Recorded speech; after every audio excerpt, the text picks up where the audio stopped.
Այդ մրցակցությունը սա նորություն չէ, ուղղակի Սառը պատերազմի վերջից հետո Ռուսաստանի ավելի ռևիզիոնիստ դիրքորոշում ընդունելուց հետո եւ ամենակարևորը Ռուսաստանի պատերազմ Ուկրաինայից հետո սա փաստորեն շատ բաներ փոխեց այն առումով, որ արդեն անշուշտ կան մեկ պատերազմ Եվրոպայում, մեկ ուրիշ պատերազմ, որը նոր չի, այսինքն միջին արևելքում, որը կոնֆլիկտային կլաստեր է, երկու պատերազմներն էլ, որպես կոնֆլիկտային կլաստերներ, կոնֆլիկտային օջախներ, անշուշտ ռիսկեր են պարունակում, այն առումով, որ ամրացնում են բռնությունը որպես գործիք, տնտեսական կապերի վրա կարող են ազդել, ինֆրաստրուկտուրային կապերի վրա, անցանելիության վրա կարող են ազդել եւ այդ հատկապես միջին արևելքից եթե կոնֆլիկտը հարավային Կովկաս տեղափոխվեց, դա երեք պետությունների համար սպառնալիք է այն առումով, որ նրան երեքն էլ անկախ նրանից, թե Ադրբեջանը ինչպես է հոխորտում, Ադրբեջանն էլ Հայաստանի նման փոքր պետություն է եւ Վրաստանին, այսինքն միջազգային համակարգի մեջ Այսինքն այդ առումով նա շահագրգիռ է սահմանների անձեռնամխելիության, պատերազմը հսկա ռիսկեր է պատերազմը ցանկացած պատերազմ ռիսկեր է պարունակում ցանկացած փոքր պետությունների համար եւ այս դեպքում նաեւ Ադրբեջանի համար Այսինքն այս առումով երեք պետություններն էլ շահագրգռված են որպեսի շահագրգռված պետք է լինեն, որպեսի հարավային Կովկասը որպես ռեգիոն ինքնուրույնություն ձեռք բերի, ամրանա որպես համակարգ, որպեսի կարողանան այս գեշտերությունների ճնշման կիզակետի ճիշտ կառավարել։ Եվ նաև եթե նայում եք քարտեզին, բարեբախտաբար հարավային Կովկասը հատկապես չնայած որ Արցախի էթնիկ զտումից հետո Ղարաբաղի պատերազմից հետո այս վերջի քանի տարիներին հարաբերակ ստաբիլ վիճակում է եւ Իրան-Իսրայել, Իրան-Ամերիկա լարվածությունների ֆոնին սա հարավային Կովկասը, որը տարբեր ռեգիոն է միջին արևելքից, հարավային Կովկասը դառնում է կարող է այլընտրանք դառնալ տնտեսական այլընտրանք դառնալ, անցուղիների եւ այլն։ Այս առումով շատ լավ հնարավորություն կա հարավային Կովկասի ստաբիլությունը առաջ մղելու, որից կախված են երեք պետությունների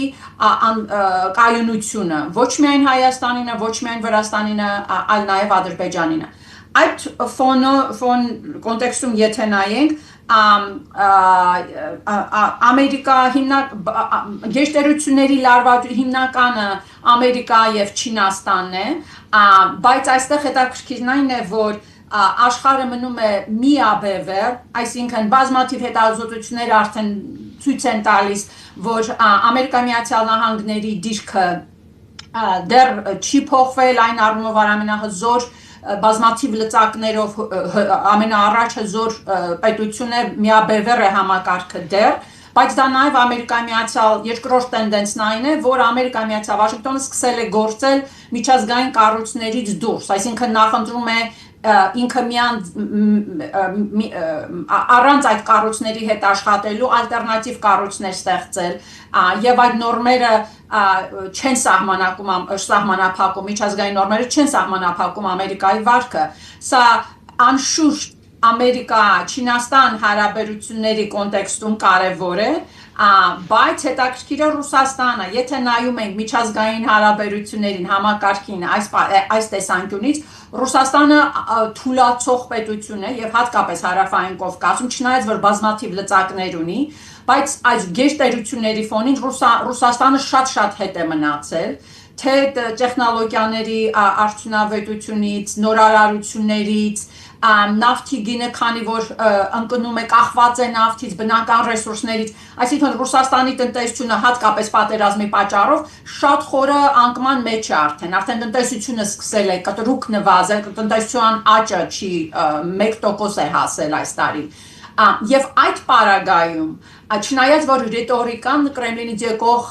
այդ դիսկուրսը որը միշտ ուժեղ է եղել Ռուսաստանը դիսկուրսի առումով դա ցույց չի տալիս անշուշտ բայց այս կոնտեքստում կասեի հարավային Կովկասում ինչ է կատարվում մենք տեսնում ենք հարավային Կովկասը դա փաստորեն բան է ցույց է տալիս թե ուրիշ ռեգիոններում Ամերիկան ինչպես է աշխատելու կամ նախընտրելու է աշխատել, որ առաջին Ամերիկայի Միացյալ Նահանգները հետաքրքրված է եվրասիական մայրցամաքով, երկրորդը ինֆրաստրուկտուրային ուժը, որպես միջազգային հարաբերություններում այս գերտերությունների գործիք, կարծես թե Ամերիկան նոր-նոր սկսել է հասկանալ, քանի որ ինֆրաստրուկտուրային գործիքների միջոցով Չինաստանն է ավելի խորը, ավելի շատ աշխատել եւ հատկապես Հայաց Trip-ով սա մի ցուցիչ է, որ Ամերիկան սկսել է աշխատել, ավելի կարևորել ինֆրաստրուկտուրային ուժը եւ այդ առումով Ամերիկան սկսել է կարևորել Հարավային Կովկասի ստրատեգիկ դերը որպես ուղի կենտրոնական Ասիայում այստեղ արդեն անշուշտ հստակ է հազվագյուտ մետաղներ եւ այլն, բայց նաեւ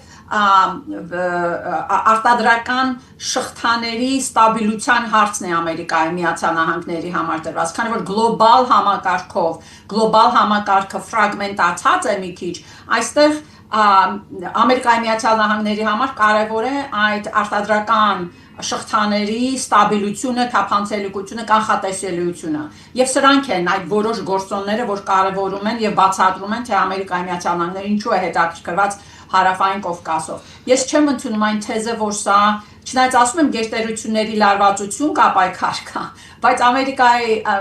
պետք է դա ասել, հասկանալով նաեւ, թե Ամերիկայի Միացյալ Նահանգները ինչ քաղաքական շնորհիվ Հարավային Կովկասում այն թեզը, որ Ամերիկայի Միացյալ Նահանգները Հարավային Կովկասում է Իրանին զսպել կամ Հայաստանում է Իրանին զսպելու համար, դա ես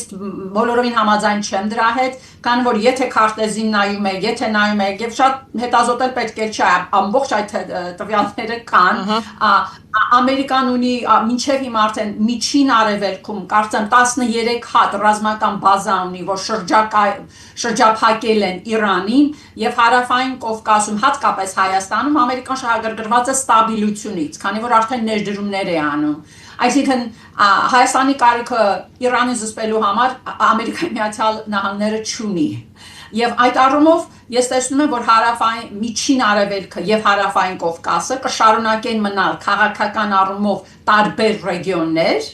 բայց դա չի նշանակում, որ պետք չէ թերագնահատել կոնֆլիկտի spillover, անցումը կամ տեղափոխվելը ուրիշ ռեգիոններ, հատկապես հարավային Կովկասի միջին արևելք, որը հիմնականում հնարավոր է